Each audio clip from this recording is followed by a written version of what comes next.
Assalamualaikum warahmatullahi wabarakatuh.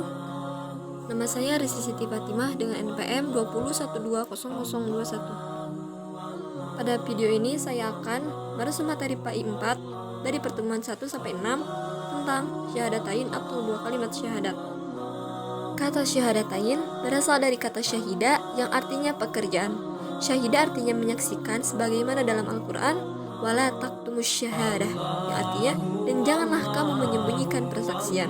Quran surat Al-Baqarah ayat 283. Makna syahadatain mempunyai 3 makna, yaitu makna mustarak atau memiliki satu lafaz tetapi memiliki arti yang banyak, yaitu menyaksikan, menghadirkan, menyatakan, mengakui, mengikuti, dan mengetahui.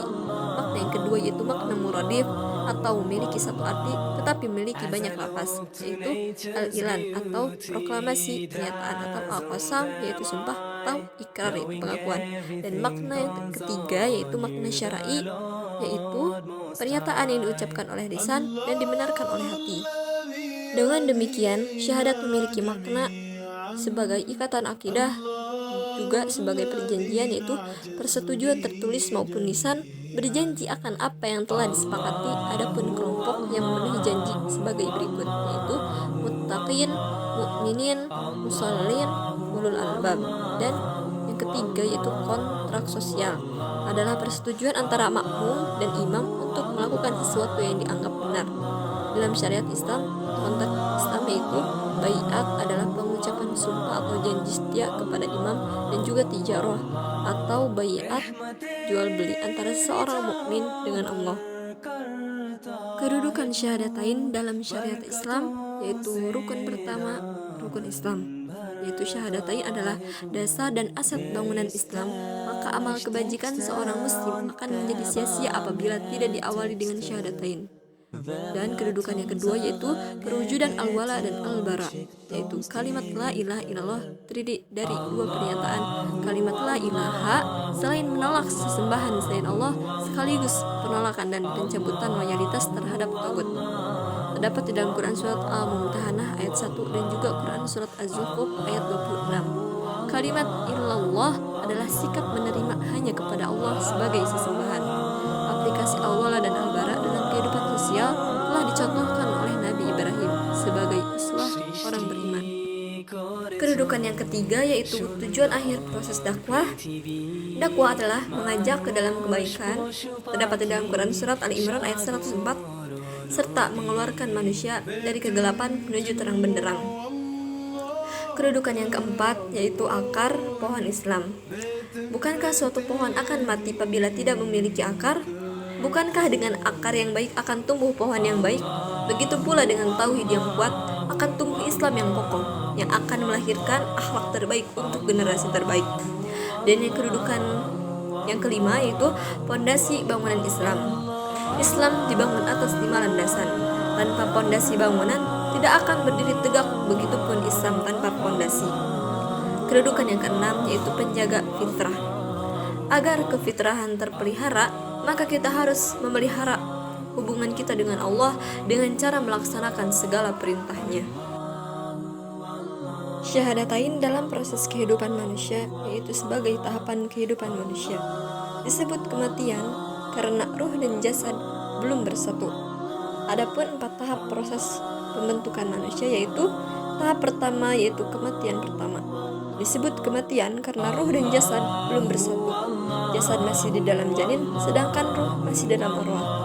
Pembentukan jasad mengalami 3 tahap yaitu nutfah atau sel sperma, kemudian menjadi alaqah yaitu segumpal darah, dan juga menjadi mudghah segumpal daging. Tahapan yang kedua yaitu kehidupan pertama, tahapan alam rahim dan tahapan alam dunia. Tahapan yang ketiga yaitu tahapan kematian kedua, yaitu jasad kembali pada asalnya, sedangkan ruh akan disimpan di alam barzakh. Dan tahapan yang keempat yaitu tahapan kehidupan ke dunia, terbagi menjadi 4, yaitu tahap kehancuran alam semesta, tahap hari kebangkitan, tahap perhitungan, dan tahap pembalasan. Sikap manusia tentang syahadatain yaitu Ada yang menerima seruan Rasul terdapat di dalam Quran surat Al-An'am ayat 125, dan juga ada yang menolak seruan Rasul. Alasan menolak seruan Rasul adalah pendidikan orang tua dan juga pengaruh sikap hidup. Adapun orang-orang yang menolak syahadatain, yaitu orang yang menolak syahadatain adalah orang yang menolak syariat Islam. Syahadat berarti ikrar, sumpah, dan perjanjian.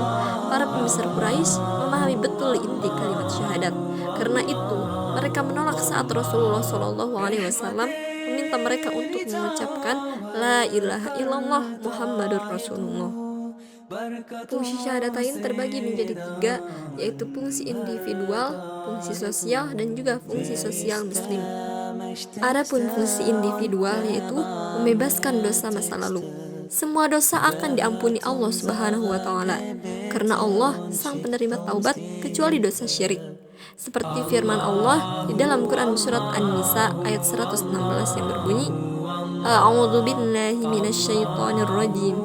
Innallaha la yaghfiru an yushraka bihi wa yaghfiru ma duna dzalika liman yasha. Wa may yusyrik billahi faqad dhalla dhalalan ba'ida.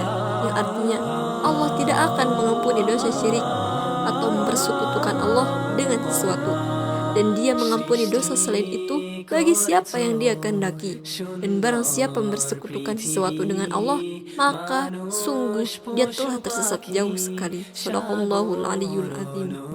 Adapun fungsi yang kedua yaitu membebaskan dari segala bentuk penjajahan, kemerdekaan jiwa manusia, pembentukan pribadi yang harmonis, dan juga sumber kekuatan jiwa.